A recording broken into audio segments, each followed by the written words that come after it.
ఈ నెల 29వ తేదీన సీఎం జగన్మోహన్ రెడ్డి విద్యా దీవెన కార్యక్రమంలో పాల్గొనడానికి భీమవరం రానున్నారు. అయితే 4.5 సంవత్సరాల కాలంలో సీఎం జగన్మోహన్ రెడ్డి భీమవరం నియోజకవర్గానికి చేసిందేమిటి? ఇక్కడ అభివృద్ధి శూన్యమని టీడీపీ నాయకులు తీవ్రంగా విమర్శిస్తున్నారు. అయితే ఇదే విషయంపై మనతో మాట్లాడడానికి టీడీపీ జిల్లా అధ్యక్షురాలు, మాజీ రాజ్యసభ సభ్యురాలు తోట సీతారామలక్ష్మి గారు ఉన్నారు. మేడం, సీఎం జగన్మోహన్ రెడ్డి పర్యటన పూర్తిగా మీరు వ్యతిరేకిస్తున్నారు. అంటే అభివృద్ధి లేదని వ్యతిరేకిస్తున్నారా? అందరికీ నమస్కారం. దాదాపుగా ఆయన 3 సార్లు పోస్ట్పోన్ అయ్యి రేపు 29వ తారీఖున మరి రాష్ట్ర ముఖ్యమంత్రి జగన్మోహన్ రెడ్డి గారు భీమవరం రావటం మేము పూర్తిగా వ్యతిరేకిస్తున్నాం. ఎందుకంటే ఈ రోజున అభివృద్ధి ఏది? భీమవరాన్ని ఏం చూసి ఆయన అక్కడ అడుగు పెట్టబోతున్నారు? ఒక వరి రైతులను ఆదుకున్నారా? అదేవిధంగా ఈ రోజున మరి సెంట్రల్ గవర్నమెంట్ కానీ తెలుగుదేశం పార్టీ టైంలో కట్టిన బ్రిడ్జిలకు కానీ పూర్తిగా వాళ్ళు రంగులేస్తున్నారు. చాలా ఆస్వాస్పదం ఇది. ఎందుకంటే ఎవరో హర్షించరు ఇది. దాదాపుగా లోదర్ హై స్కూల్లో ఎప్పటి నుంచో 100 ఏళ్ళ నుంచి ఉన్న చెట్లన్నీ కొట్టేశారు. ఎందుకంటే ఈ రోజున మరి మొక్కలను పెంచాలి, మన వాతావరణం కాపాడుకోవాలని మనందరం చెప్తున్నాం. అలాంటిది 100 సంవత్సరాలుగా ఉన్న ఎలిఫ్యాడ్ కోసం ఆ మొక్కలన్నీ నరికేశారంటే చాలా చాలా మరి మేమందరం కూడా దాన్ని తెలుగుదేశం పార్టీ తరఫున వ్యతిరేకిస్తున్నాం. అదేవిధంగా విద్యా దీవెన అనే ఒక పథకం కోసం ఆయన బటన్ నొక్కడం కోసం, ఎందుకంటే ఎన్నో బటన్లైనా దాదాపుగా ఆయన దగ్గర ఆఫీస్ నుంచి నక్కడం జరిగింది.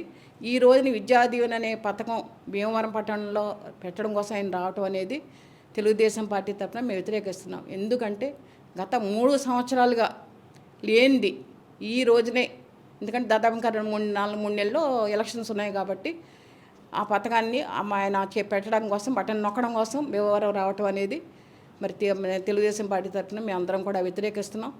ఎందుకంటే అది ముఖ్యంగా యువత కోసం, అలాగే విద్యార్థుల కోసం తెలుగుదేశం పార్టీ నారా చంద్రబాబు నాయుడు గారు ముఖ్యమంత్రిగా ఎన్నో రకాల ఫీజు రియంబర్స్మెంట్ కానీ అలాగే ప్రతి ఒక్కరికి స్కాలర్షిప్లు కానీ ప్రతి ఒక్కరికి కూడా విదేశీ విద్య కానీ ఎన్నో అందించింది తెలుగుదేశం పార్టీ. కానీ దాదాపు ఈ 4.5 సంవత్సరాల్లో పూర్తిగా విద్యా వ్యవస్థ కానీ, విద్యార్థులు కానీ, అలాగే టీచర్స్ కానీ అందరూ కూడా రోడ్డున పడ్డారు. ఎక్కడ అభివృద్ధి సంక్షేమం అనేది రాష్ట్రంలో లేదు. ఈ రోజున ఈ విద్యాదేవైన అన్న పేరుతో మన భీమవరం పట్టణం రావటం తెలుగుదేశం పార్టీ తరఫున మేము అందరూ వ్యతిరేకిస్తున్నాం. అంటే దాదాపు 2 సార్లు పోస్ట్ పోన్ అయింది, ఇది 3వసారి రావడం. దీన్ని ఏ విధంగా చూస్తారంటే సీఎం జగన్మోహన్ రెడ్డి భీమవరం నుంచి ఎన్నికల శంఖారం మోగిస్తున్నట్టు అనుకోవచ్చా? ఇప్పుడు ఎందుకంటే వాళ్ళకి వైఎస్ఆర్ పార్టీ ఏదో ఉందో వాళ్ళందరికీ భయం పట్టుకుంది. దానికి ముఖ్య కారణమే వాళ్ళ ఎమ్మెల్యేలు మార్చడం, అందులో ఒక భాగం అది. ఎందుకంటే ఇప్పుడు మన జాతీయ అధ్యక్షులు నారా చంద్రబాబు నాయుడు గారి, తెలుగుదేశం అధ్యక్షులు, అలాగే జనసేన అధ్యక్షులు పవన్ కళ్యాణ్ గారికి కూడా రాష్ట్రం కోసం, రాష్ట్ర ప్రజల కోసం, రాష్ట్ర అభివృద్ధి కోసం, ఒక రాజధాని కోసం, ఒక పోలవరం కోసం వాళ్ళందరూ కూడా ఒక రాష్ట్రాన్ని మంచి పరిపాలన అందించాలని పట్టుదలతో వాళ్ళు ప్రజల్లోకి వచ్చారు. ఈ రోజున మేము భవిష్యత్తు గ్యారంటీ అనే ప్రతి ఇంటింటికి వెళ్ళి చేస్తున్నామంటే స్పందన కూడా అదే. బాబు షూరిటీ, భవిష్యత్తు గ్యారంటీ అని ఒక 6 పథకాలు చంద్రబాబు నాయుడు గారు ముఖ్యమంత్రి కాగానే తప్పనిసరిగా ముఖ్యంగా మహిళలకి, పేదవాళ్ళకి అది అమలయ్యే విధంగా ఆ పథకాలు ఉన్నాయి. ప్రతి ఇంటింటికి గ్రామాల్లో ముఖ్యంగా చాలా స్పందన వస్తుంది. ఇక్కడ ఎస్సీ, ఎస్టీ, బీసీ అవనే కాదు, ప్రతి ఒక్కళ్ళలో కూడా మేము ఆ స్పందన చూసాం.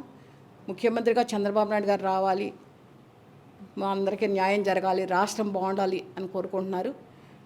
అదేవిధంగా ఈ రోజున మన రాష్ట్రానికి రాజధాని లేదు.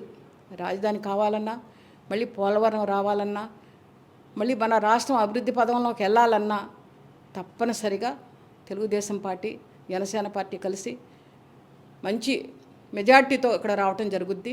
ముఖ్యంగా మేము అడుగుతున్నాం, 151 ఎమ్మెల్యే సీట్లుండి, దాదాపుగా 30 ఎంపీ సీట్లుండి, ప్రత్యేక హోదా లేదు అని తెలుగుదేశం పార్టీ టైంలో అక్కడ అప్పుడున్న మా మంత్రుల మీద కానీ, మా ఎంపీల మీద కానీ ప్రెషర్ తేవడం జరిగింది.